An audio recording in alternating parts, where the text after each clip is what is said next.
That's got to be an amazing sight to see from onboard Air Force One.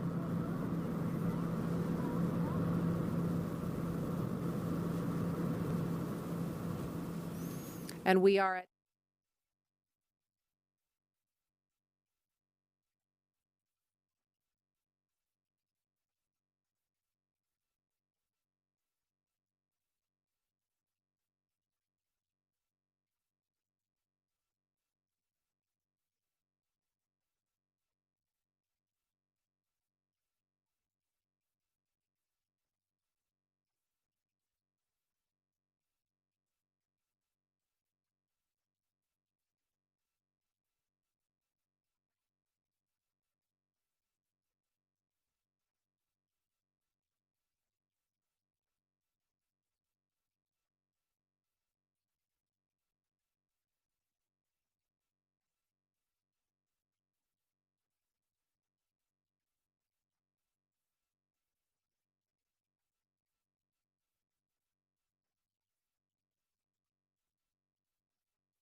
Well wishes for Bob and Doug across the nation. This has been a constant online today, which is so great to see. More just future astronauts and kiddos getting excited. We even have the band Bastille tuning in for launch. This is awesome. And just looks like more people standing by.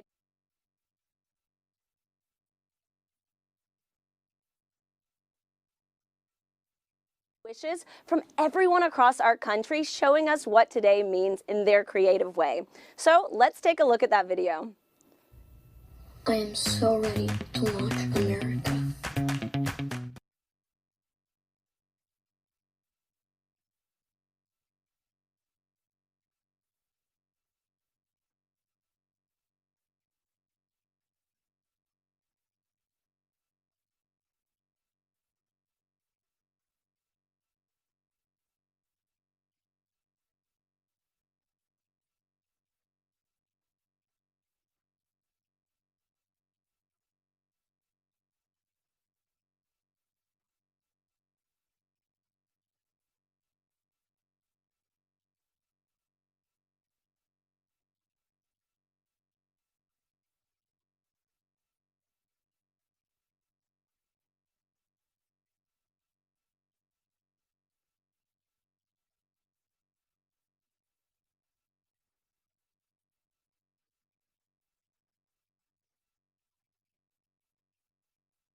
We have International Space Station Chief Scientist Kurt Costello with us. Kurt, welcome. Gary, thank you. It's an amazing day to be here to talk to you about this historic launch to the ISS. It really is. Now, many viewers may not realize that there is a laboratory that's the size of a football field, 250 miles above the Earth, and that it's been there for nearly 20 years conducting revolutionary science. Can you share with us more about what the space station is and what it's accomplished so far? Sure, Gary. Over those 20 years, we've conducted over 3,100 experiments on board this space station. Those 3,100 experiments have been done by over 4,100 investigators and represent the work of over 108 regions and countries. The work going on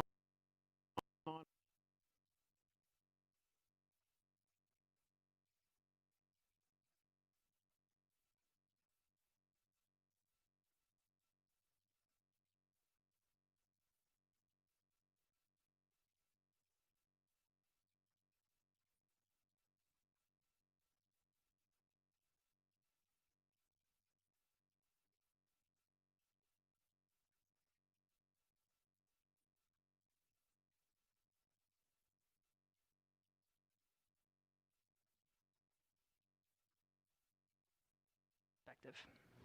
That's a great question. Today's test flight brings us to the beginning of the commercial crew program, a commercial crew program which will raise our occupancy on the U.S. segment of the space station to 4 astronauts. And that 4th astronaut comes as a real premium to doing research on the space station. The tasks don't get particularly more intensive to do systems and maintenance, so that 4th astronaut, that time becomes dedicated to performing more science. In fact, enough time that it will essentially double the amount of crew time we have to perform experiments on board station. The return to U.S. soil also brings us the ability to return samples more quickly and get human samples back down to the ground more quickly as well. Kurt,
once again on the ISS?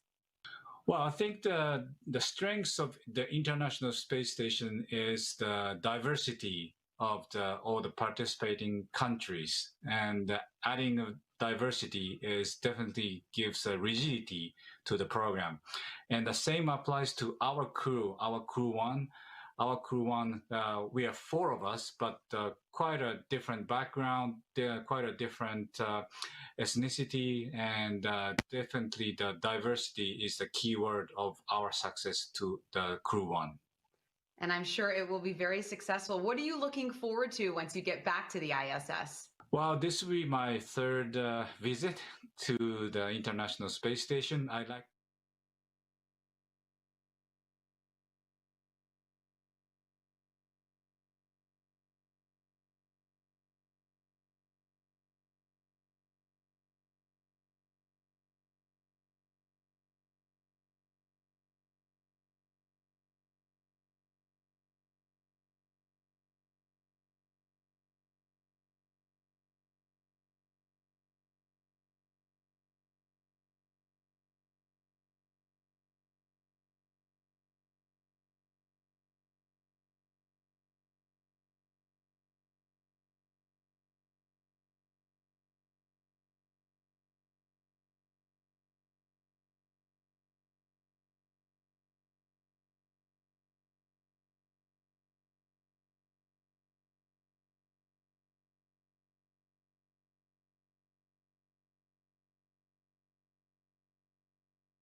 They used to participate in missions that were really, really intense, go, go, go all the time.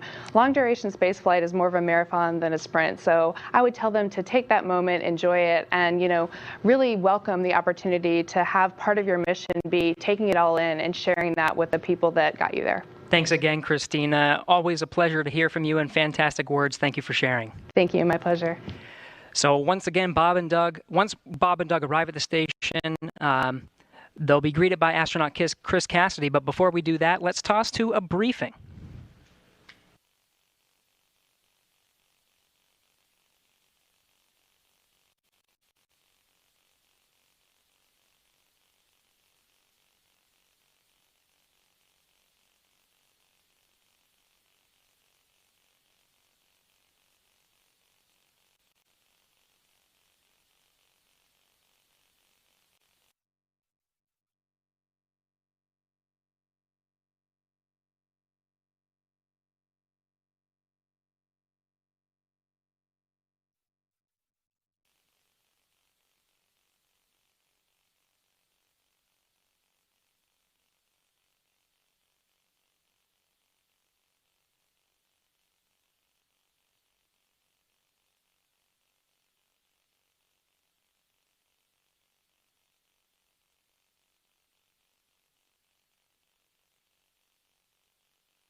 And most recently launching from Kazakhstan in the Soyuz. But I can't tell you how exciting it is to know that we're once again launching Americans from the coast of Florida.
On the pad launching from here.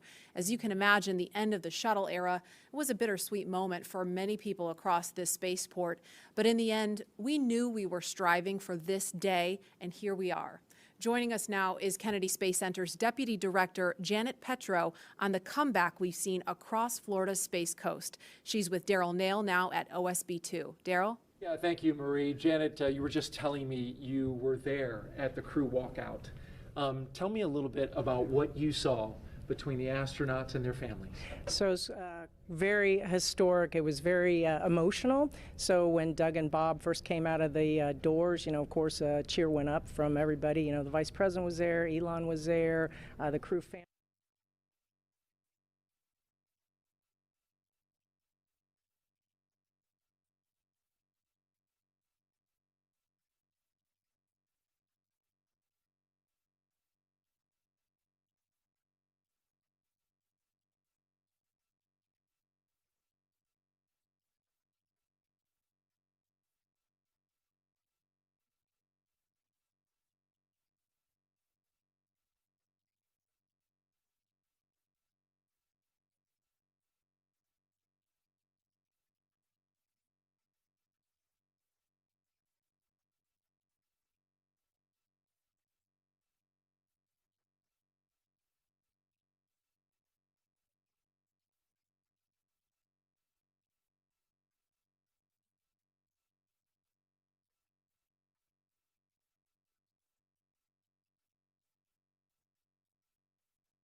Launching from Launch Complex 39, many from 39A, where we're going to be launching from today, and then returning back, at the shuttle landing facility. Those two iconic sonic booms was something that all along the Space Coast people really resonated with, really felt in their hearts and looked forward to. So it was a very sad time, but I will tell you that 30-year program, we had planned for it.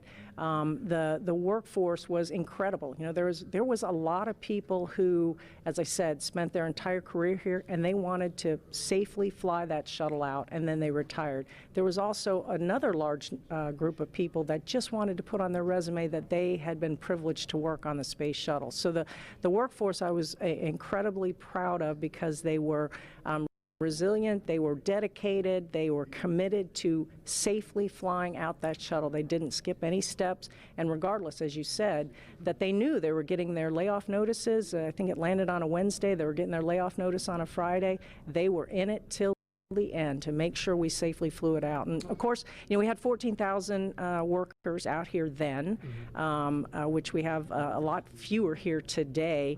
And of course, our guest operations, you remember those last shuttle flights, everybody around the country wanted to be a part of that experience, and we at the center really leaned forward to maximize how many people we could get both on site, and never mind how many people were lined up at the beaches all along the river to watch that last flight. And of course, today with COVID, unfortunately, we weren't able to have any on-site guest operations, which was pretty sad for this historic flight. But I'll bet that there's a ton of people watching from the beaches or from even their TV as we launch here today. I'm sure there is, and tribute to your leadership and Bob Cabanas as well, getting things turned around here as a multi-user spaceport, getting the commercial entities in here. We appreciate all that you've done to make that happen. Janet Petro, appreciate you being here. Thank you, Daryl. All right, Marie, we'll toss it back to you.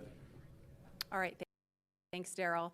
And as NASA and SpaceX have worked for years to get to this moment, today's mission opens the door to an entirely new era in human spaceflight, not only for astronauts, but someday for the general public as well. From the beginning, it has been our mission at SpaceX to help make humanity a multiplanetary species. And today's mission is an important step towards that goal. The key to opening up space access for people like you and me is reusability. Without it, traveling to space is just far too expensive for the average person to do. Imagine how expensive a flight from LA to New York would be if you had to throw the plane away after a single trip. A lot. Yeah, exactly. That ticket would cost hundreds of millions of dollars, and almost no one could ever afford to fly. Both the Dragon spacecraft and the Falcon 9 rocket are designed to be reusable, which not only improves the reliability of the vehicles in that they're flight proven again and again, but it also drives down cost. This is essential to enabling not just a handful of people, but rather hundreds of thousands of people to get out there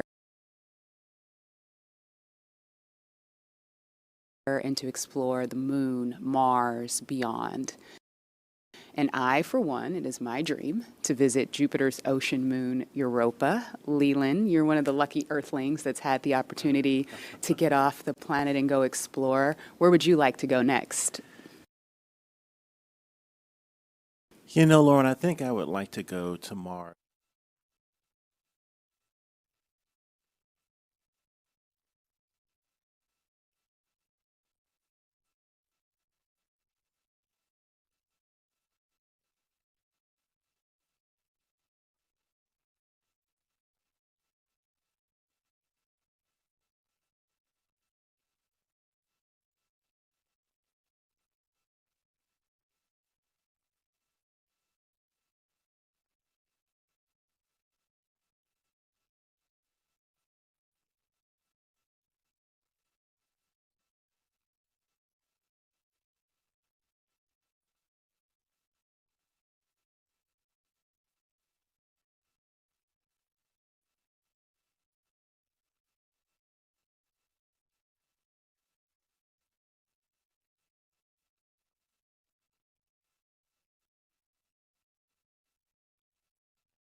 All stations come up for section 54.57, Chief Engineer Technical Poll for launch escape arming and propellant load.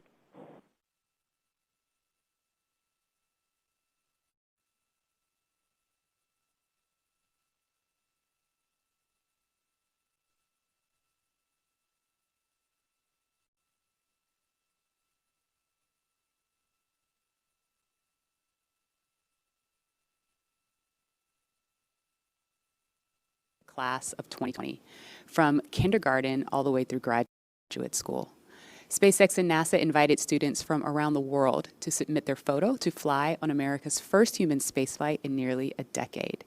Each graduate's photo was used to create a mosaic image of the planet Earth, which we printed and is being flown aboard Bob and Doug's flight on the Crew Dragon spacecraft. We received nearly 100,000 photos. So thank you.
I think the more we can do to commercialize space to make access easier, the better we are. And I think that's part of this whole program. You get the cost down, then more people can afford it. And you get the cost down, you can do more things in space, more science, more research. And it is a transformative experience to fly in space, and I wish more people could see that. When you look out on the planet, like Liam was talking about earlier, with your crewmates from different countries all around the world, it gives you a different perspective. It gives you a perspective that we're all crewmates on this planet Earth. And we kind of get that now with the pandemic. We understand that we're all in this together, and that's what the space program does, and I want to see more people get a chance to see the Earth from that vantage point, and I think it'll bring us all closer together. Okay, Rex, a very serious question here. The worm or the meatball? Leland, I saw you dissing the worm earlier. How can you do that? The worm is awesome. I'm so glad to have the NASA worm insignia back. It's great. All right, well, thank you very much, Rex. We appreciate you. And as we watch Bob and Doug there in the capsule, we are an hour, 10 minutes, 57 seconds and counting from launch, and we're going to send it over to Hawthorne for an update. Jesse? Thanks, Marie. We're just an hour and 13 minutes away from launch, and things are really getting ready to pick up here. Since arriving at the spacecraft, Bob and Doug were helped by our closeout engineers to get into their seats, attach their suits to special umbilicals that provide breathing air, pressurized nitrox, and a communication link to Dragon systems. They conducted leak checks, which were successful, and communications checks with the core here in Hawthorne, which is the person who will speak to them directly throughout the entire mission, as well as the launch director in Florida. This is where they are checking their comm path through both ground stations and the tracking and data relay satellites that we'll use to talk to the crew the entire way to the station. That's right, and after those suit checks were complete, the closeout team was able to seal up the hatch, which also got its own leak check, and we confirmed that it was good to go. The closeout team at this point has already departed the area around the pad. They're about 25 minutes ahead of their schedule, and right now weather operators are kicking off their final check on wind speeds at the pad, which are going to be used, and they're really important for that final go-no-go for launch. Before we get to that final go-no-go, various teams at both NASA and SpaceX are going to do some internal go polls, just making sure conditions are good with Falcon 9, the Dragon, the crew, the range, and the space station before the final go is given. So let's check back in with Houston real quick for a status on the team there supporting the space station on their readiness for launch. In Mission Control Houston, led by Flight Director Zeb Scoville, has been polled, and we're go for launch. All systems on board the station that are required to be healthy for the mission are reported good, and we're standing by.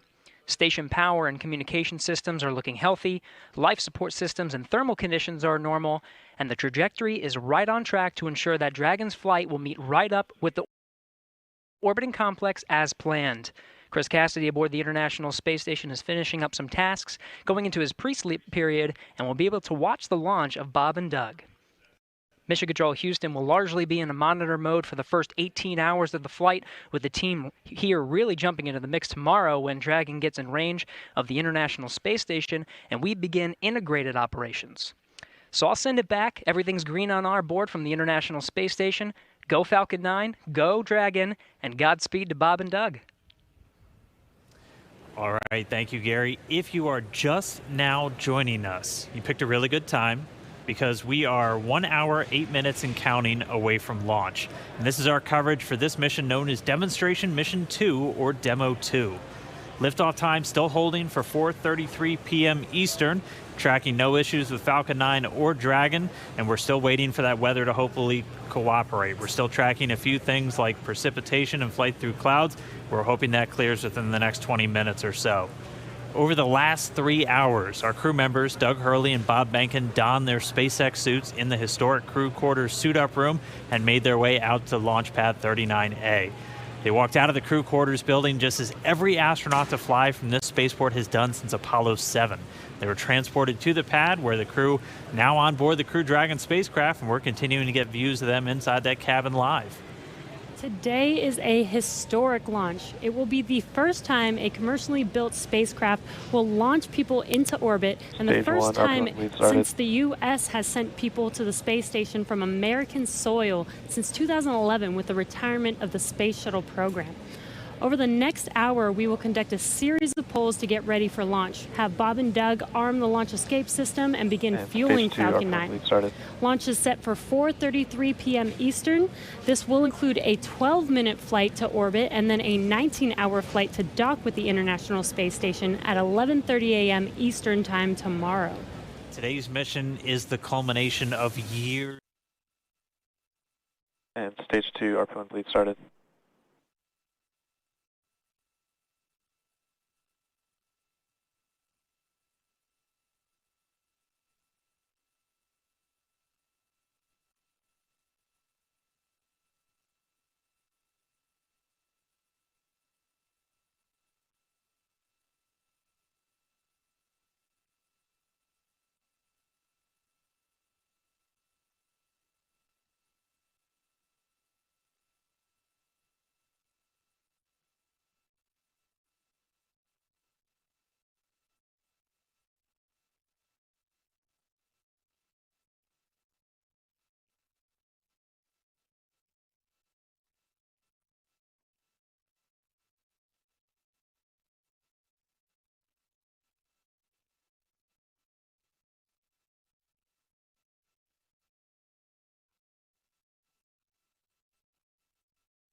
Reminder, today we have an instantaneous launch window at 4:33:35 Eastern Daylight Saving Time, or just past 33 minutes after the upcoming hour. So we get one chance at it today. But currently, T-minus 1 hour and 3 minutes, just passing that. Falcon 9 Dragon are go. The range is ready to support, but now we're waiting on the weather, as we've been expecting all afternoon. Thanks, John. We've got an extensive history now of flying Falcon 9 from the Florida coast, and just last year completed a test run of the mission that we're less than an hour from beginning here today. Yeah, The purpose of that mission was to demonstrate Dragon's capability to safely and reliably fly to and from the International Space Station. The success of Demo 1 was a really exciting moment, and it paved the way for today's mission, where we are just moments away, hopefully if we get that weather, from flying U.S. astronauts from U.S. soil for the first time since 2011. Dragon and Falcon 9 together have years of operational experience, or what we refer to as flight heritage. As I mentioned earlier, SpaceX has successfully completed 21 flights of Dragon to and from orbit since 2010, including 20 trips to the International Space Station. Not only have we conducted thousands of hours of testing, we've also enhanced and added a number of safety features to Dragon. Much of what was learned with the cargo Dragon was leveraged in the design of this vehicle. Valve cycling is complete, expected behavior, and wanted to hear if you were able to hear those.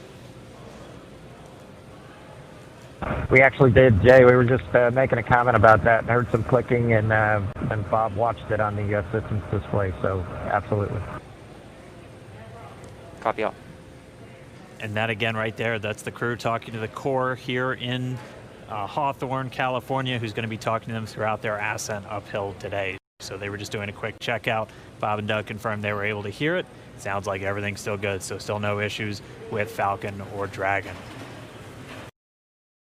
Back to what we were talking through as we're describing these systems, a lot of what SpaceX did with Cargo Dragon has been leveraged into this Crew Dragon. The vehicle is designed to be fully autonomous, which means it can basically fly itself, but it also features a full manual override capability if the crew needs to take control in case of emergency. Many of the other enhancements help towards SpaceX's goal of reusability and less refurbishment time between missions. So let's take a closer look at some of these advancements. Standing at almost 27 feet tall from bottom of the trunk to top of the nose cone, Crew Dragon's composed of two main elements. We have the capsule up top, which is designed to hold the crew and any pressurized cargo, and then an unpressurized section known as the trunk on the bottom. And the nose cone at the top of the capsule protects the docking system as well as the guidance navigation control system, or what we call GNC. The nose cone opens for docking and remains attached to the Crew Dragon spacecraft, unlike the previous version of Dragon, and that helps towards our reusability Dragon efforts. SpaceX, we are at T-minus 1 hour. You are go for section 6. When ready, report go for launch. SpaceX Dragon will put section 6 in work. So the crew just has a couple checks, Copy. and when they are ready for launch, we're going to hear them report to the core that they are go for launch. Continuing to walk you through the Dragon spacecraft, opposite of that nose cone is the trunk. We can see it on the left-hand screen there, where it's kind of split right down the middle with the left side black and the right side white. The trunk provides an attachment point to Falcon 9, the Dragon capsule, and can carry any cargo uphill. On the outside, one half of the trunk contains a radiator that rejects heat from the active thermal control system into space using SpaceX's new Pica tiling technology. The other half contains solar cells that are used to charge the spacecraft's batteries during flight. SpaceX Dragon, Bob and I are go for launch.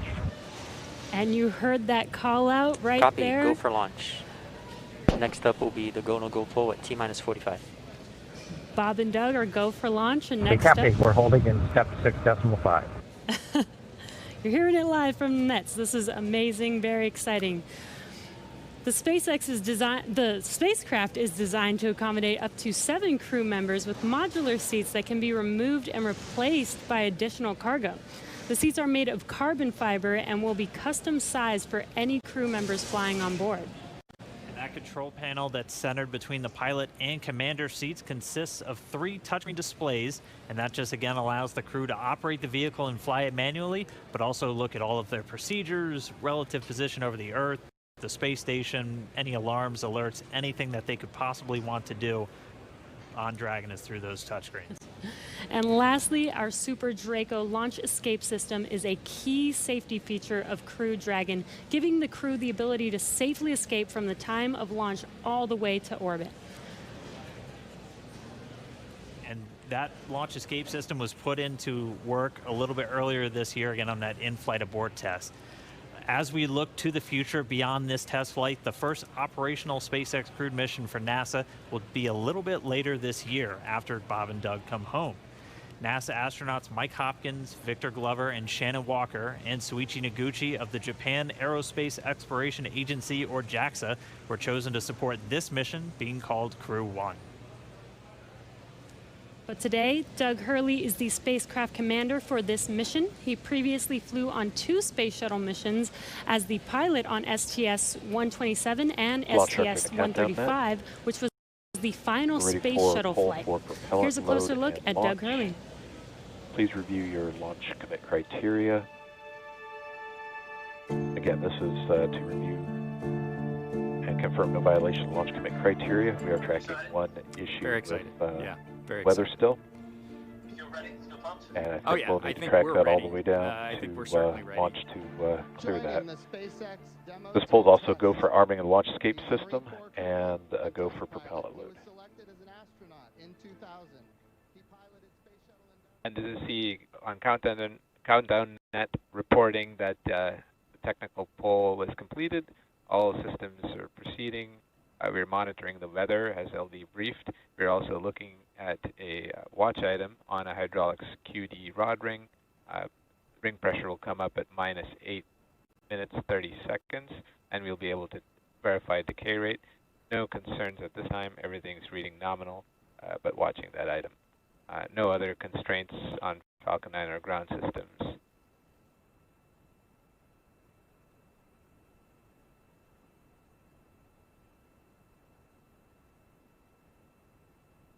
Stage 2 RP1 bleed is complete.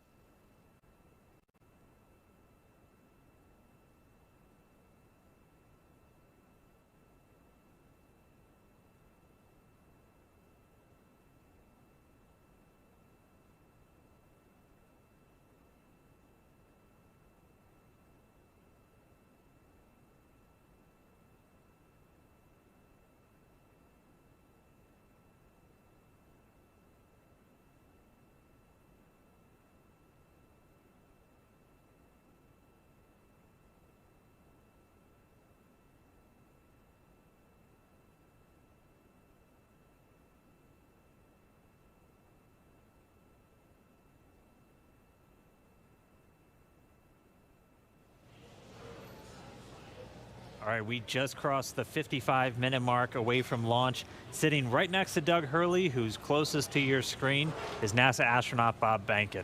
He is the Joint Operations Commander for Demo 2, and Behnken previously flew on 2 space shuttle missions, STS-123 and STS-130, and also served a tour as Chief of the Astronaut Office. So here's a little bit more about the man who said testing out a brand new spacecraft is an astronaut's dream.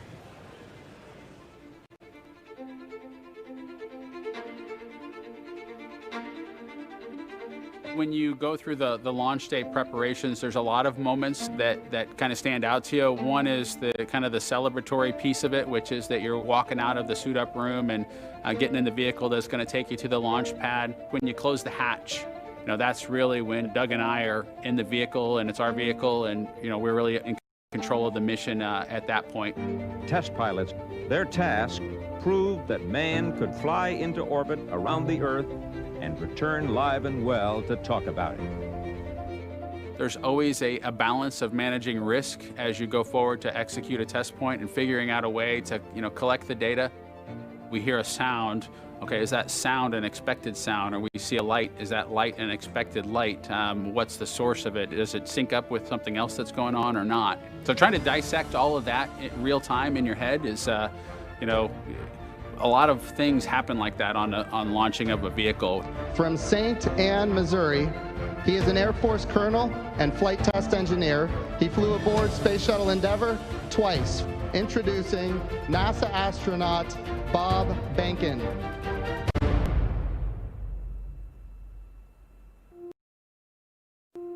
My career at NASA has kind of spanned a couple of decades at this point. I arrived with the class of 2000. Went through the training program, primarily focused on the space shuttle and the International Space Station, learning those systems. Having launched a couple times on vehicles, you know, the second time was definitely different than the first time. you can feel a little bit guilty of, hey, should I study one more thing, or is there one more piece of information I should get? Am I really prepared or not? So that's definitely different between where I was on my first flight and where I'm at right now.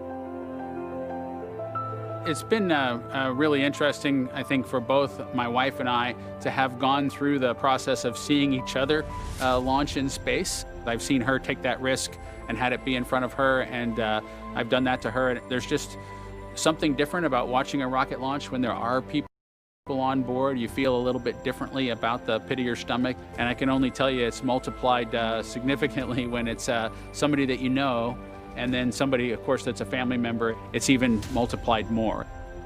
For me personally, as a spouse, watching everything that Bob has put into this over the last 5 years, the dedication that he's shown, the perseverance is pretty special. For both of us, though, the way our minds work, it won't be until sort of the mission is complete that you have really a chance to savor it and celebrate it. This is a huge accomplishment for an Air Force flight test engineer to be part of the demonstration mission of a brand new vehicle. It's going to be amazing. Without a partner that has that same appreciation, I think it can be challenging for some folks. There's a lot of work and a lot of time that takes away from family that that my spouse appreciates, and I love her for that. Really, my role on the Demo 2 mission is to make sure that we get this vehicle tested and evaluated so that we can move on to more operational missions at the International Space Station. We've got a lot of objectives on board the vehicle that we need to accomplish to really make sure that it's good to go. We'll make sure all those systems are working during the test flight so that the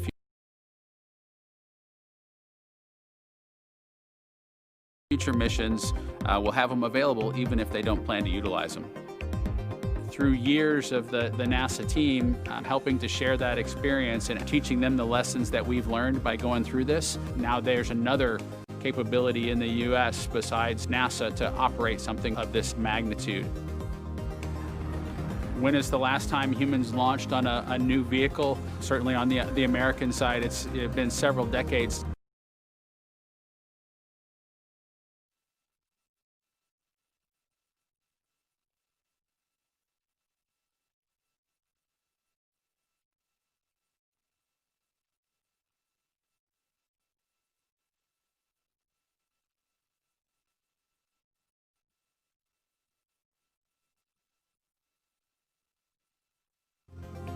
On a deeply personal level, I'm really excited that my son is going to get a chance to see me launch into space. Being an astronaut has been a little bit of an abstraction thing for him because he's seen me do it in old videos, but he hasn't seen me do it for real. And so I'm excited for him to see this launch. I want to thank the entire Commercial Crew Program team that's worked together to get to this point where we've got vehicles in the launch pad ready to head to the International Space Station.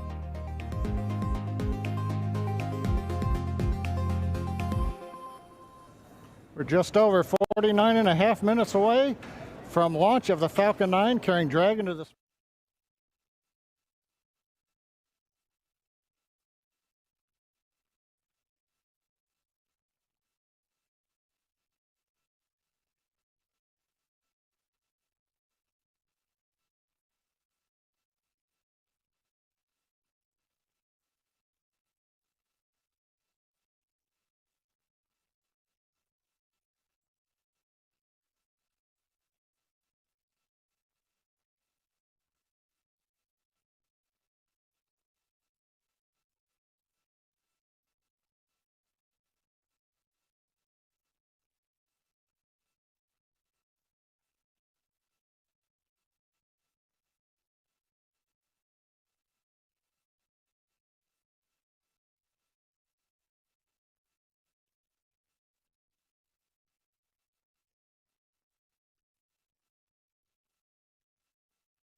The weather is still red. It is improving. We're looking at one cell between the radar and the pad. We're keeping our fingers crossed that conditions will improve, but we're going to be watching that for about another 15 minutes. So it looks like we're going to be good to begin propellant load once we hear the pulls, but we still have to get the get the range green so that we can actually do the launch in just 47 minutes from now. Let's listen to the countdown net for a moment.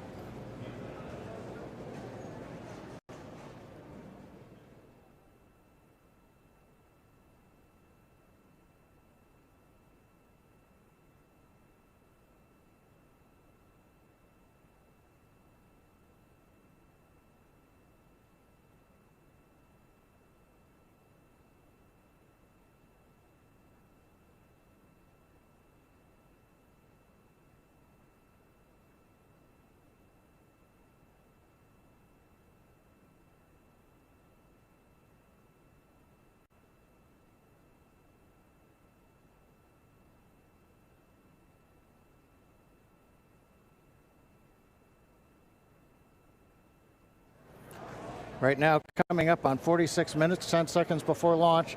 Didn't hear any significant chatter coming over countdown one. Yes, launch director in the countdown net. Pull is complete, and we have a go to proceed with propellant load.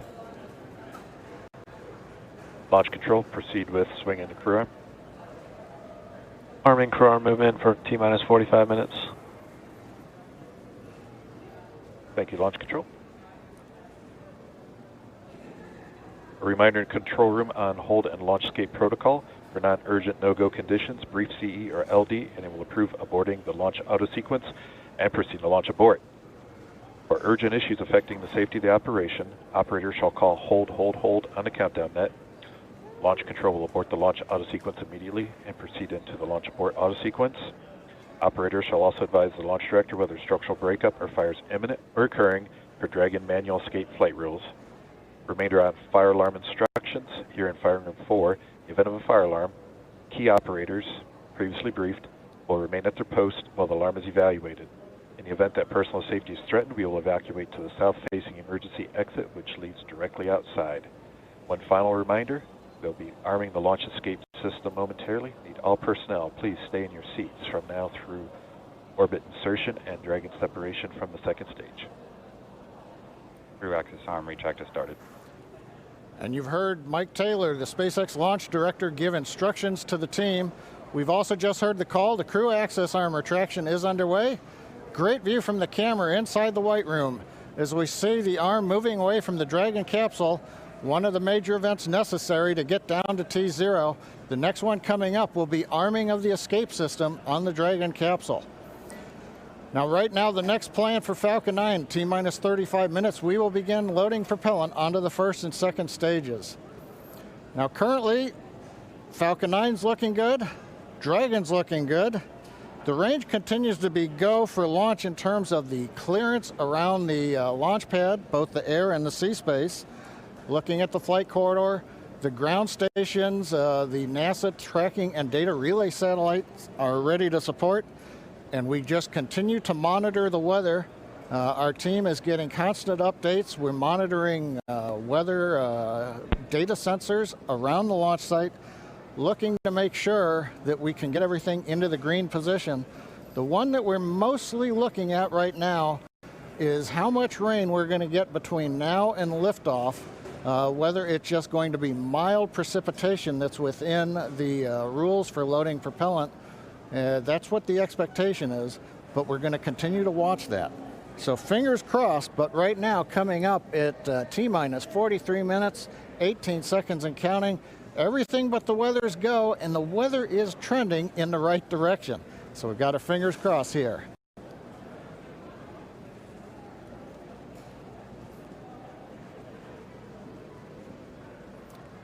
At this time, we're going to send it back over to Kennedy Space Center as the action is picking up on the launch pad.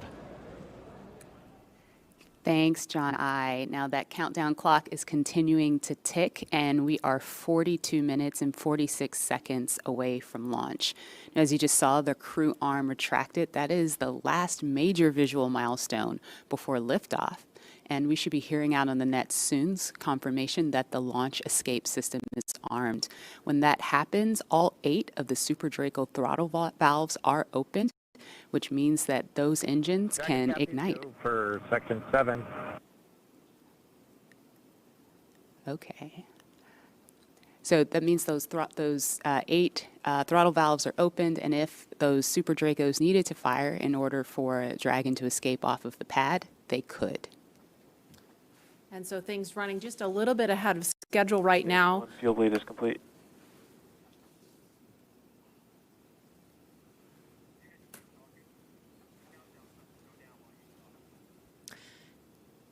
Now we just saw the crew access arm retract just a minute ago. We saw NASA astronauts Doug Hurley. In 7.2, our visors are closed and we're arming the launch escape system. So we just heard the astronauts confirm that they are about to arm the launch escape system. That happens just before fueling begins, which we expect to happen in just a couple of minutes. We saw Bob and Doug suit up a little over 3 hours ago. Then we watched them drive out to Launch Complex 39A. They were assisted by the SpaceX ground team with Crew Dragon ingress. That happened a little before 2 o'clock this afternoon. And then we saw the spacecraft hatch close. And again, just a minute ago, we saw the crew access arm retract. We just heard that the crew armed the launch escape system. And in just a few minutes, we are going to hear the call that they have started propellant loading.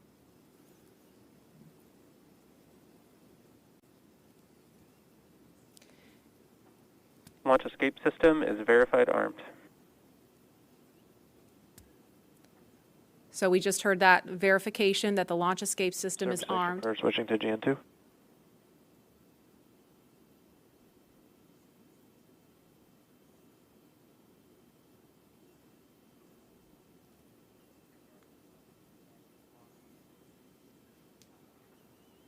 And we are going to send it over to Hawthorne to take us through prop loading. Jesse? From the parachutes to the launch escape system, SpaceX has designed Crew Dragon and Falcon 9 to be the safest launch vehicle ever flown. And joining us today, we have SpaceX's Nick Picone, who was our mission manager for our in-flight abort mission earlier this year and currently works on the Starlink team. Thanks for joining us, Nick. Hey, Jesse. I'm here at the Launch and Landing Recovery Center with the recovery team and our Dragon ground operations team monitoring the launch. Awesome. Can you tell us more about the critical safety features on this new version of Dragon? Sure. So Dragon 2 was designed with long-term reuse and reliability in mind. So fundamentally, there are multiple layers of redundancy to any of the failure modes that we could conceive of, that NASA could conceive of when we were working to design and test this vehicle over the past few years. But in the event that we encounter an unforeseen failure mode or multiple failures which push us outside of our design space, Dragon also has backup systems and operational controls.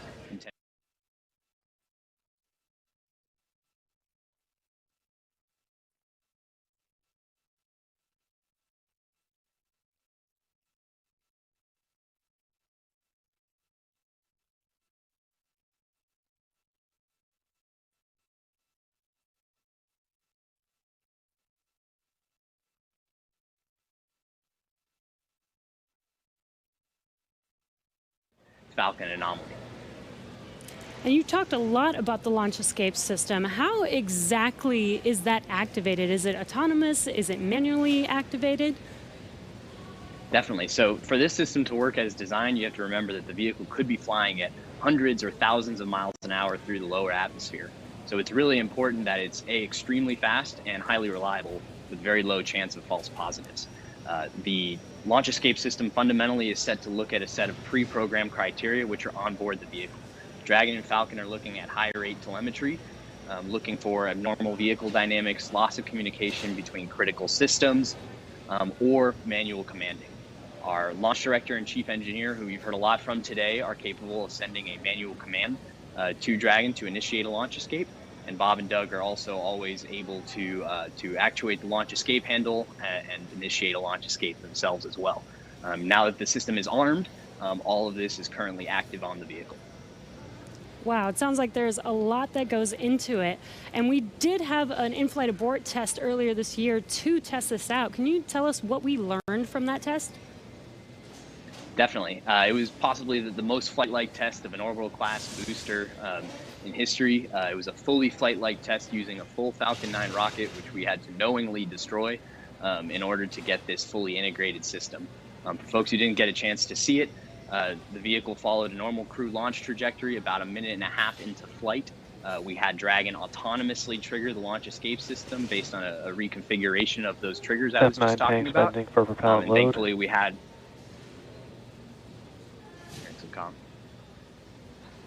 we continued through flight, had a successful parachute deployment and splashdown, and we did see Falcon rather spectacularly blow up about 10 seconds after separation.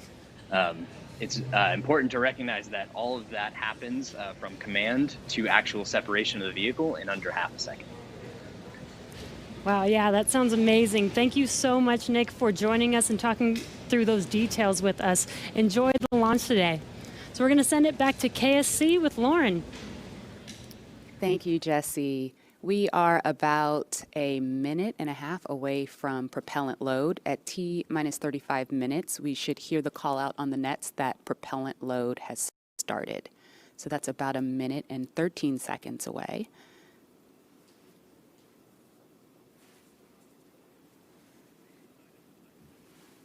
Hey, Marie and Lauren, I am getting goosebumps over here. This is an exciting moment. When I was sitting in the vehicle, when we retracted everything, when all the prop was getting loaded up, I was just going through my crew notebook. I was thinking about, what my first step would be if there was a malfunction, because usually everything goes nominally when you fly to space, but you have to think about the things that you have to take care of, the first steps you have to take care of. And on my mission, I was calling out the abort calls, like if we had lost an engine, where would we go next, when the different abort calls around the country and around the world. So I think that's what those guys are probably thinking about now, and just really getting ready for this mission to go off. Absolutely, and we're just now about 20 seconds from when we expect propellant loading to start. Again, that's fueling of the rocket. All right, we're getting close. We should hear that call out any second now on the nets. So let's listen in. Propellant load has started. Fantastic. So prop load has started. We've started loading liquid oxygen on stage 1 and stage 2.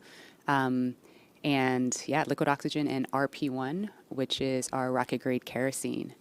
So now that we are 34 minutes and 42 seconds away from the first launch of astronauts into orbit from American soil since 2011, we know that the launch escape system is armed, which happened just before fueling. Dragon prop load happened weeks ago, actually just a few miles down the road at what we call Dragon Land. And those propellants, which are MMH, or monomethyl hydrogen, that's our fuel, and NTO, or nitrogen tetroxide, that's our oxidizer, those not only feed the Draco engines that propel Dragon on orbit, but they also supply those 8 Super Draco engines of the launch escape system. So I have one right here, a little model. Oh, it doesn't come off the stand. Don't break it, Lauren. All right, I know, it's very nice. So as you can see, Dragon is actually broken up into 4 quads, and each quad has 2 of the Super Draco engines for a total of 8 of them. And as I mentioned, they are biprop engines. They have MMH and NTO as their oxidizer. Now, most abort systems from past space vehicles, I believe like Soyuz, Mercury, Apollo, they all had a pointy escape tower on top where there was essentially like a mini rocket engine or a series of rocket engines on top. And if they weren't used, that escape tower would have to jettison itself from the vehicle. If it was used, it would be used to lift the vehicle off of the rocket. Well, Dragon is a little bit different in that its escape system is actually integrated into the vehicle, and that's great for a couple of reasons. One less thing you have to jettison on a nominal flight, and so they're pretty dormant, just those throttle valves open unless they're used, and hopefully they never have to be. And yeah, I mean, the other thing that offers you is the ability to escape from the pad all the way to orbit. Because if you jettisoned your escape system prior to that, you couldn't. So yeah, that's a little Dragon there. Again, Right. new era, much safer design. Yeah, absolutely. Thanks for walking us through that, Lauren. Again, the launch escape system is armed. That protects Bob and Doug so that if something were to go wrong, they can shoot off of the pad away from the rocket and parachute to safety in the ocean. That is such a crucial safety capability. And so now we want to go over to Hawthorne for an operational update with John. Thanks, Marie. We are counting down those final minutes. Everything is still looking good on the Falcon 9 and the Dragon vehicles for an on-time launch, but weather is trending the wrong way right now. And we're keeping our ears open in case we hear that the weather is going to be no-go for the rest of the count. Right now, we are counting down at T-minus 32 minutes. Stage 1 locks and Falcon 9 RP1 did flow rates begin are nominal. propellant load at T-minus 35 minutes, right on time. The propellants we use on Falcon 9 are a fuel, which is rocket-grade kerosene, also called RP1, refined petroleum. We use an oxidizer, and that's the super chilled liquid oxygen, or LOX as we call it. Those two propellants come together, but they don't light, so we need an ignition source to complete the fire triangle. For this, Falcon 9 uses a fluid called T-tub. You might see that just before first stage ignition, or maybe later in the second stage ignition. You get a green-colored flame as the T-tub comes out into the oxygen, and that ignites the main engines right before the rocket takes off or the second stage engine lights. Now, currently in the fueling, RP1 fuel is about 10% full on the first stage. That's the bottom 2/3 of the stack of the vehicle you can see on the left. The first stage is that long white cylinder at the bottom, plus that black cylinder called the inner stage. That's the entire first stage that we're loading with LOX and RP1 kerosene. That's the part that comes back to Earth. The second stage just above it, the white cylinder, and then above that will be the Dragon trunk and the capsule. Now currently, the second stage is also loading fuel with RP1. That's about 8% full right now. We are loading liquid oxygen on the first stage. The second stage liquid oxygen load will begin at T-minus 16.5 minutes if the weather cooperates. So LOX loading will then continue on both the first and second stage until the last few minutes of the countdown. Helium loading is also underway into pressure vessels on the second stage. We use that to pressurize the tanks in flight as the propellant is being pulled out by the Merlin turbopumps. Dragon on board the spacecraft. You can see the astronauts are monitoring systems while propellant is loaded into the Falcon 9. Now, when we Stage flew 1 cryo-helium load the has first started. demo flight last year and then the in-flight escape test earlier this year, the sounds inside the Dragon capsule were recorded. So as part of the training, the sounds of the propellant loading were played back to acclimate the crew to what they're experiencing now. I'm listening to some discussion on one of the back nets, trying to track where we are with the weather criteria. We're just passing another weather gate right now, trying to see whether or not the conditions are go. In certain situations, when the weather is no go, you have to wait 30 minutes, and we are now inside of 30 minutes. But if the cloud moves away, if the conditions improve, we may be able to continue the countdown for another 14 minutes and reassess. So we're waiting to see whether or not we can continue the count. Currently we are. The range, they're ready to support with no problems in the air and the sea space area. But again, the weather, that's the one that's looking bad, and we're going to continue to listen. And as a reminder, today we have an instantaneous launch time. So at this point, if we hear a hold for any reason, we're going to have to stand down and target our backup launch opportunity on May 30th.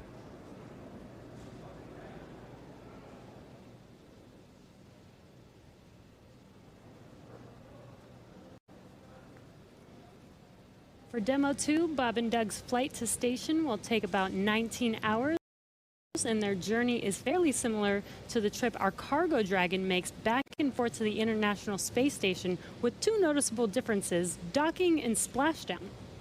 As we await T-0 in just a little over 28 minutes from now, ground operations teams just doing those final series of system checks, making sure both Dragon and Falcon 9 are ready for liftoff, and really keeping an eye on that weather. And you're just continuing to get live views of the teams. You've got Falcon 9 and Dragon on your left, and then Bob and Doug on the right as they prepare at the Cape for liftoff. Once we hit T0 and a successful launch occurs, we will watch Falcon 9 and Dragon make their ascent until Falcon 9 and first and second stages separate and send Dragon on its way to the space station. And once it gets on orbit, mission operators will prepare Dragon for on-orbit operations, where Dragon will execute a series of burns that are going to gradually raise its orbit to align more closely with the International Space Station. And you're seeing some of that track in the animation on your screen right now. After doing enough of Dragon, those burns, SpaceX they'll put weather Dragon... Oh, sounds like we're going to get a weather update real quick for the crew. Go ahead, SpaceX. Yeah, we're currently just evaluating a constraint on the field mill rule, which looks at lightning energy dissipation. We expect to have an update at about T-minus 20 and more information there on whether we would be able to continue into the prop load or scrub at that time.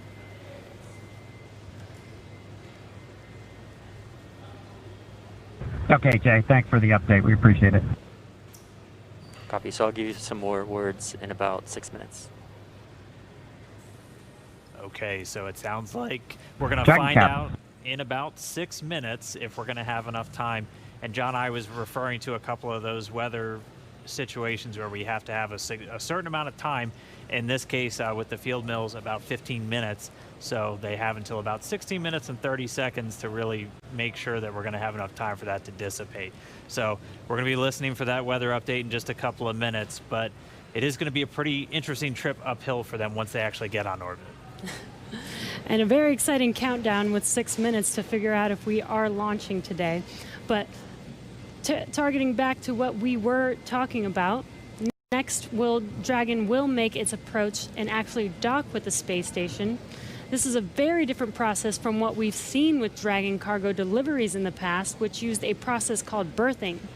Now, berthing requires a spacecraft to approach the station and then stop so a crew member can maneuver the station's robotic arm to capture the spacecraft. Docking on this version of Dragon can be done autonomously. Stage 2 cryo-helium load started. Autonomously with no crew aboard the station. It's typically a faster process, both when arriving and leaving, but it does still require pinpoint accuracy to approach safely.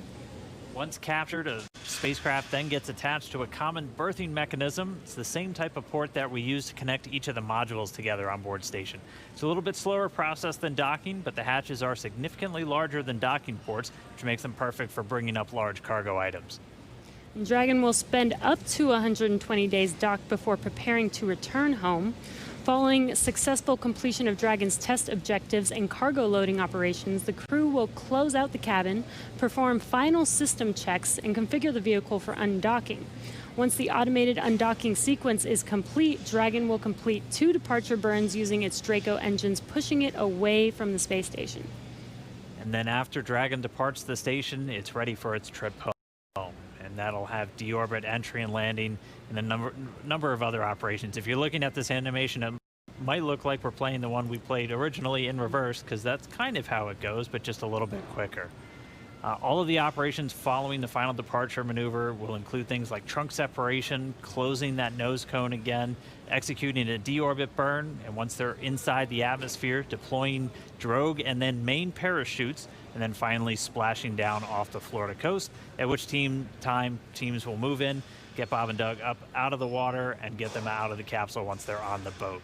So we have 4 minutes now until we get that next expected weather update. Let's go down now to the team at Kennedy. Murray? All right, thanks, Dan. If you're just joining us, we are now T-minus 23 minutes and 48 seconds from the first launch of astronauts to the International Space Station from U.S. soil in 9 years. We're going to find out in less than 4 minutes if the weather looks good for that. And this will mark the beginning of a new era where more people will be able to fly to space than ever before. In fact, we took a poll a little bit earlier to ask you if you had the opportunity to fly to space, would you go? And 86% of those of you watching answered that you would go to space. That's an incredible number. I think, realizing that you don't have to be a military astronaut or a NASA astronaut to fly in space. You can be a regular just a regular person going up to space on a SpaceX type rocket. So I think that's why the numbers are so high. Yeah, and we are really thrilled to see all the folks watching along online. I know we certainly hope that that this is a go, but we're going to hear a little bit of a weather update in less than 3 minutes now. And Leland, I know they're waiting for a weather update, and they've come, almost all the way down the count. What do you think Bob and Doug are thinking about right now? We on SES 129, we were having some weather problems, and I think we were getting close to the countdown, and then it seemed like the sky just cleared up right above our heads. We saw it, and we knew where we were going. And we always know that you can have any types of delays, fuel prop delays, all kinds of things that can happen, but we've trained over and over and over again for these types of scenarios. And so we want to be safe. We want to be safe for our families, and we'll do this another day if it doesn't work with the weather. I love that John I always says weather. It's that thing that everybody talks about, but no one can do anything about it. I know. And it is this interesting thing of just, succumbing to Mother Earth. She's going to tell us if we can go or not today. Right. Yeah. Well, if it happens, look at it this way. Bob and Doug got one really great rehearsal in, right? It's always best to practice and practice and practice, yes.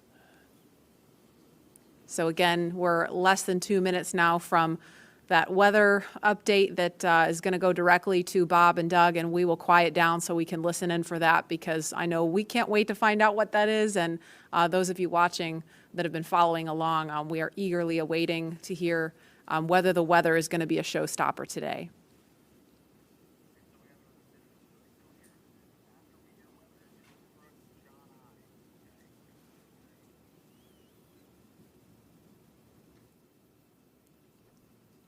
These clouds can seem really deceiving at times, right? You see the blue skies peeking through and you think everything's fine, but you just don't know. That's why we have those launch weather officers. Absolutely. And I know, we've talked about it before, but it's not just the weather in Florida that they're looking at. They've got to look at weather downrange. If they were to have an abort in flight and they needed to come down somewhere in the ocean, they need to consider what the weather's like out there, because recovery teams have to go out and get them in a situation like that. So there's so many variables, and that's why not just with this flight, but with every human space flight we've had in the past, there's always a very good chance of a scrub, because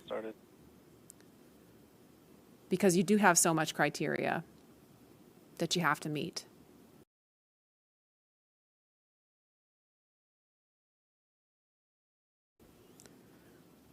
And we're going to listen in now. We're just seconds away from a weather update. Stage 2, RP1 load.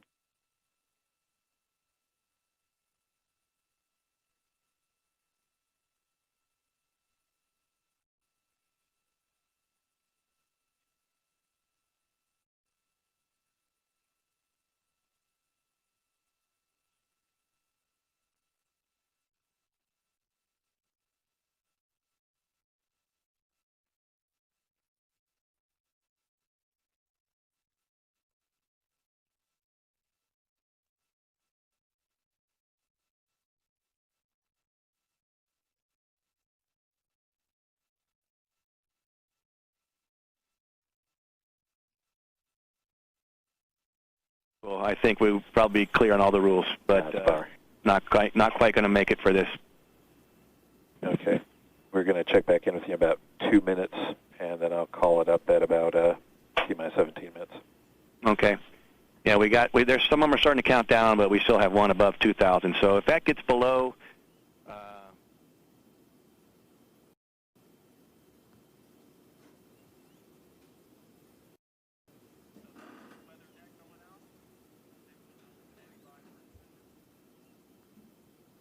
And that didn't sound great right there. That was the weather net going out, but we're still standing by for a final decision.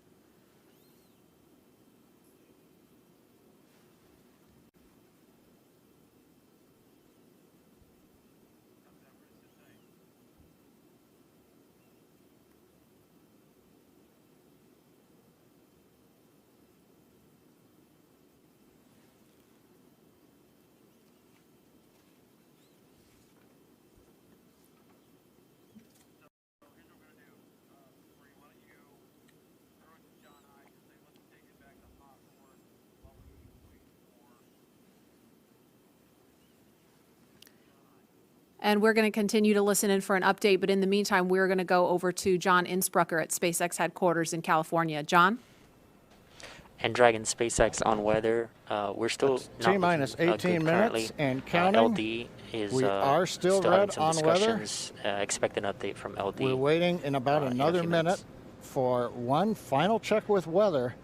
We're going to check at Okay, T-minus great, and 17 copy. minutes possibly. We don't really expect that things will have improved. The weather officer was not optimistic that the weather would clear up that rapidly. We did hear the launch director, Mike Taylor, joke that, you know, if we could move 10 more minutes past the T0, weather conditions may improve, but Mike was not able to do that. We have an instantaneous window today. So at 17 minutes, we want to make that call because shortly after that, we will begin loading liquid oxygen onto the second stage. So if we're not going to have the opportunity to launch, if the clock's going to run out, stand by. Continue to violate a couple different weather rules that we now do not expect to clear in time to allow for a launch today. We go ahead and end today's launch attempt. Launch control. Go ahead and end the launch auto sequence and proceed into the launch abort auto sequence, please. Launch abort has started.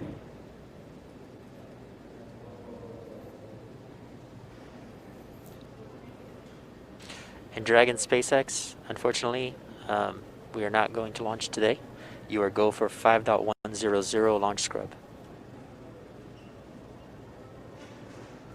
5.100. It was a good effort by the teams, and we understand, and we'll meet you there. Copy all. We've heard the call from the crew. They have been informed. Launch director Mike Taylor has called a scrub for the day, and we got the feedback when the Dragon team informed Bob and Doug.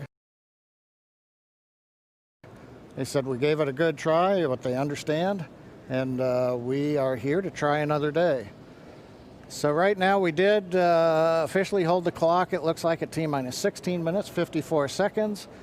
The launch automatic sequence that controls the Falcon 9, the loading of propellants, the cycling of valves, that is also stopped. We now proceed into what is a normal scrub sequence for us. We practice this every launch. So now we move into safely taking the propellants, the pressurization gases back off the first and second stages. As things get into a safe configuration, then we will disarm the escape system on Dragon, and we'll bring the crew access arm back around the spacecraft. So right now, we got down to just inside 17 minutes. The hardware was working very well on both Dragon and Spacecraft. We had the fuel loading going on. We had liquid oxygen loading going on, everything but second stage. And the weather just needed a little bit more time to clear the conditions. We didn't have that time because we had an instantaneous window. And so with that, SpaceX launch director had to call upon the input from weather, Dragon, copies had to all, call about 30 a minutes. scrub Thank for you, the bye. day per the safety rules that we have for this flight. So right now the team is undergoing the post-scrub operations on both Dragon as well as Falcon 9, working with the range. No issues being reported right now as we start to go through that sequence. Everything looks good. And Dan, we had a good webcast going here until the very end. So you know, we'll look at it as now we've had another great dry rehearsal. Last Saturday we did a dry one, I should say, and today we've done a wet dress rehearsal. But sorry, we just couldn't get there, Dan.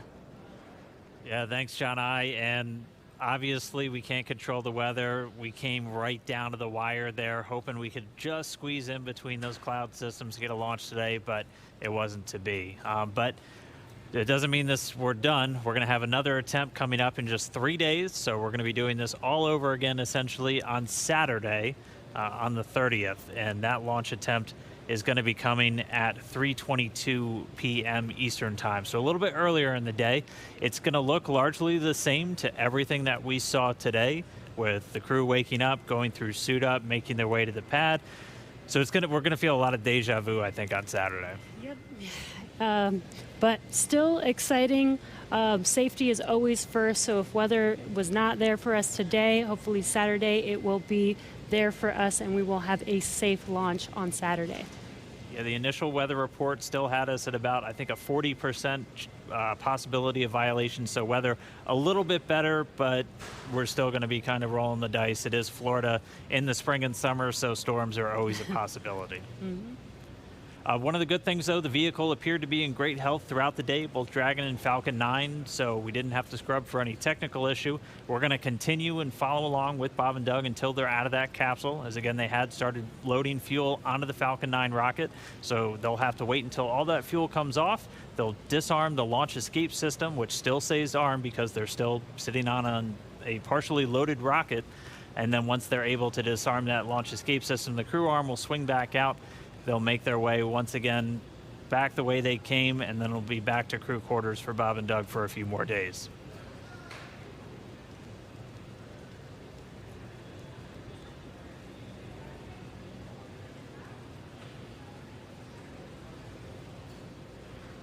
But if you're just now tuning in, wondering why we're not still counting down, we did have a launch scrub today. We were just a little under 17 minutes. Stage 1 LOX and fuel flow rates are nominal for offload.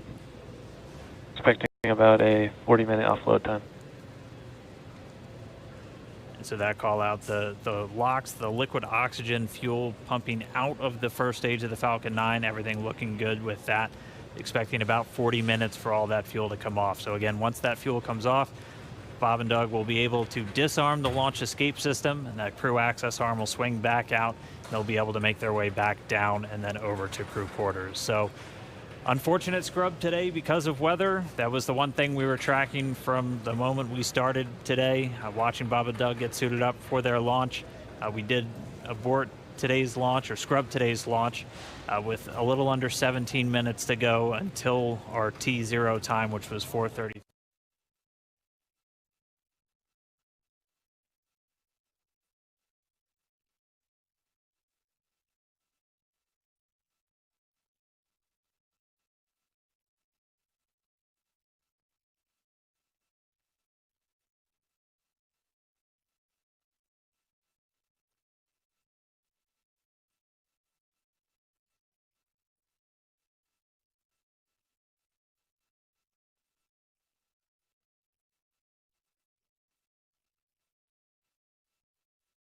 That everything is go, making sure that the range is go, weather is go. So this is standard procedure. We always tend to make sure that we have a backup day, launch day, in case we do have scrubs like today. So this is pretty normal and standard. Nothing to be worried about. Again, we do this for the safety of our vehicles, as well as today we had astronauts on our vehicle. So even bigger reason for us to make sure that we have safe weather for them to fly. And just a reminder for everyone still tuned in, it takes about 40 minutes for all of this propellant to come off of the Falcon 9. And while it is offloading, that launch escape system on Dragon, which is designed to pull the capsule away if there's any issue with the rocket or anything on the pad, that is still armed. So we're going to continue to stay with this until all the propellant's off, and then we'll see the launch escape system get disarmed. Bob and Doug will be able to open up their visors again. The crew access arm will swing back out and link up with Dragon, and they'll make their way off and then down the tower at the pad. But if you're just now tuning in, no launch today. We did have to scrub because of weather.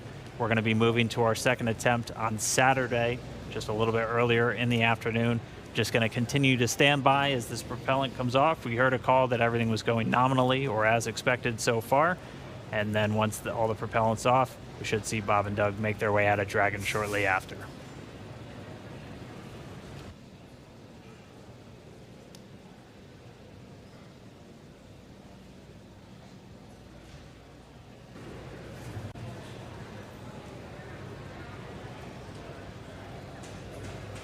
And what you're seeing on your screen is a live view of Bob and Doug on the right side inside of Dragon as they're waiting for propellant to be removed from the vehicle so that it is safe for them to disarm the launch escape system.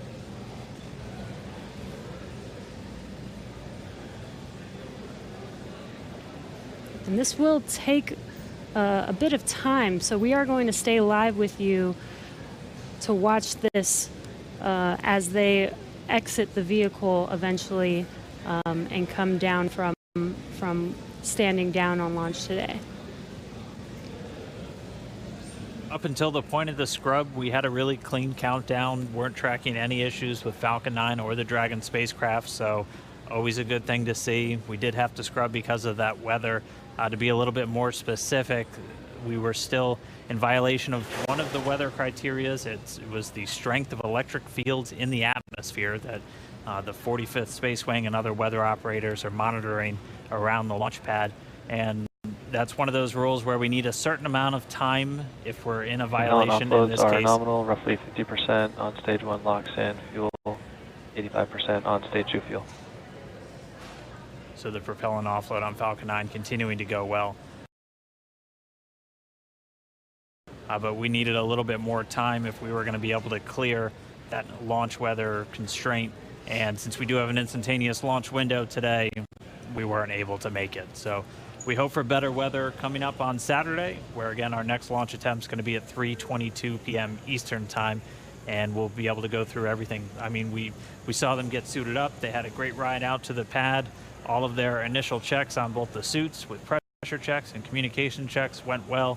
Able to get the Dragon hatch closed, the launch escape system arm, and Falcon 9 started its fueling. Just not able to make a good weather window today.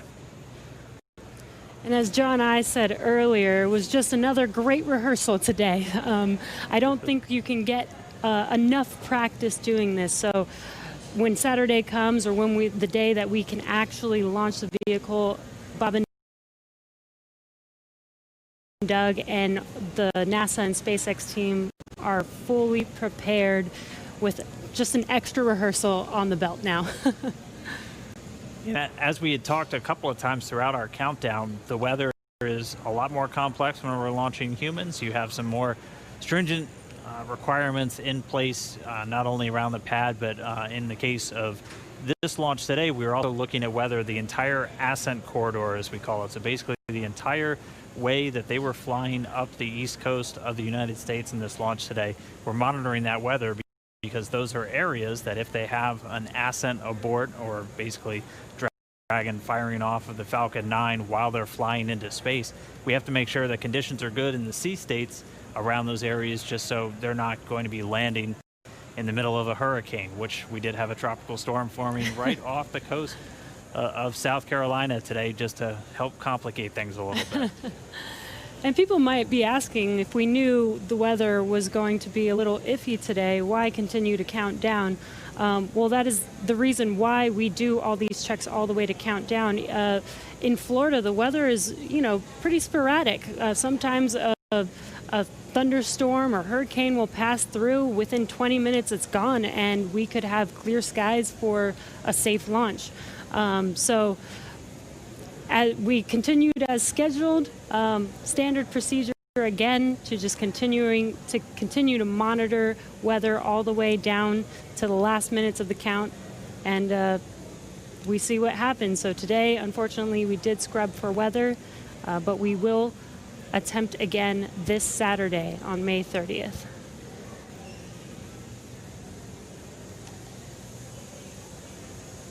And Dan, Jesse, a couple of things to add on there.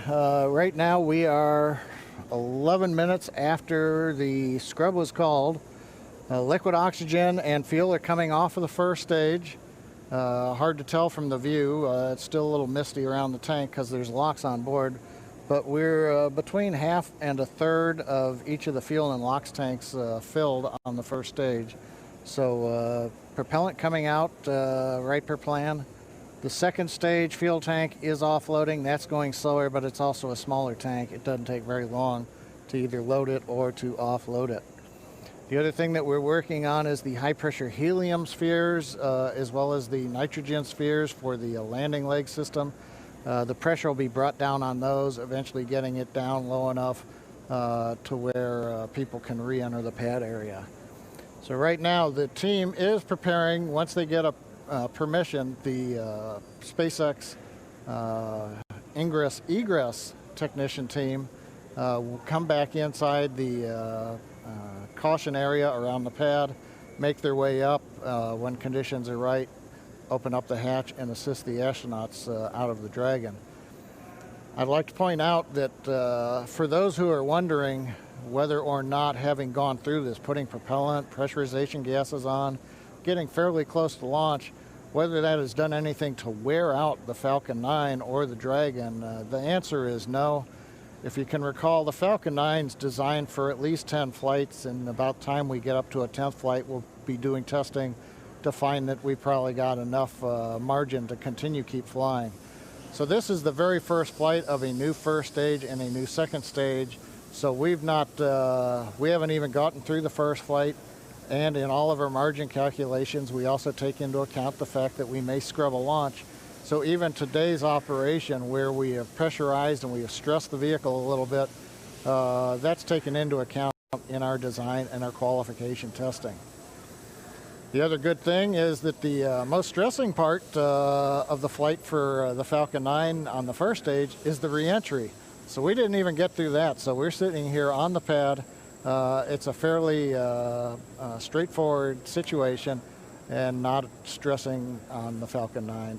And on the Dragon spacecraft, with the human rating factors to carry crew, there is enough factors of safety, margins of safety, redundancy, that just having 2 people on board and closing the hatch and even pressurizing the propellant system does not eat into the margins of the Offloads vehicle. continue nominally, 30% on stage 1 So launch, right now everything's continuing to stage 1 offload. fuel. The automatic sequences that we use routinely, both at the launch sites, Kennedy Space Center, Cape Canaveral, even Vandenberg Air Force Base, as well as in our Texas test site for first and second stage.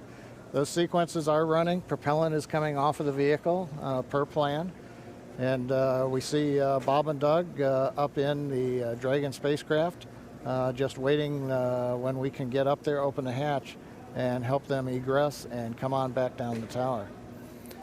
And the other thought I had, Dan and Jesse, is right now we are coming up on what would have been T0.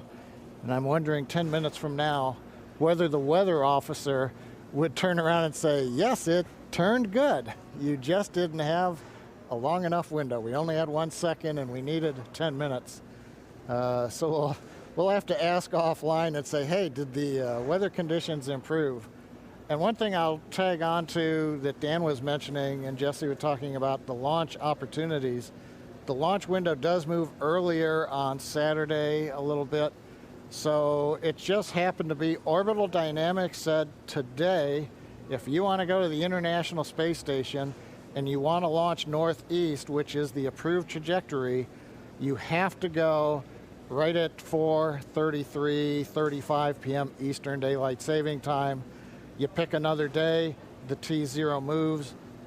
It's just luck of the draw. We might have been doing this at 8 in the morning when we were getting lightning, or we could have been doing it a few hours from now when conditions may have been acceptable. So in the end, we can all look at Isaac Newton and Johannes Kepler for orbital dynamics telling us when do we launch, and that stuck us right in the middle of a period of bad weather. So there's my science lesson for today, Dan and Jesse. Appreciate that, John. That helps soften the blow of just moving past that T-0 time. But for anybody, if you're just now tuning in, wondering why Falcon 9 is still sitting there on the pad as we move past that T0, we did have a scrub for weather today, just not able to clear all of those constraints. We keep a very close eye on the weather around the pad and their whole way Dragon uphill. SpaceX for weather.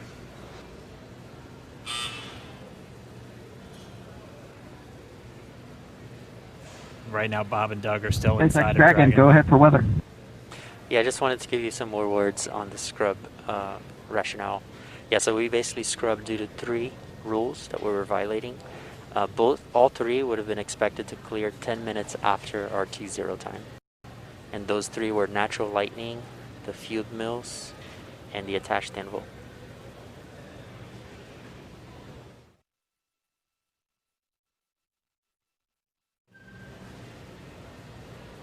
Yeah, we copy, Jay. We appreciate that update. We can see some raindrops on the windows, and just figured that whatever it was too close to the launch pad at the time we needed it not to be. So we appreciate that and understand that everybody's probably a little bit bummed out. It's just part of the deal. Everybody was ready today, and we appreciate that, and the ship was great. And we'll do it again, I think, on Saturday. Copy all, and yeah, we concur. And appreciate your resilience sitting there in the vehicle for us. We got the easy job. Nothing better than being prime crew on a new spaceship.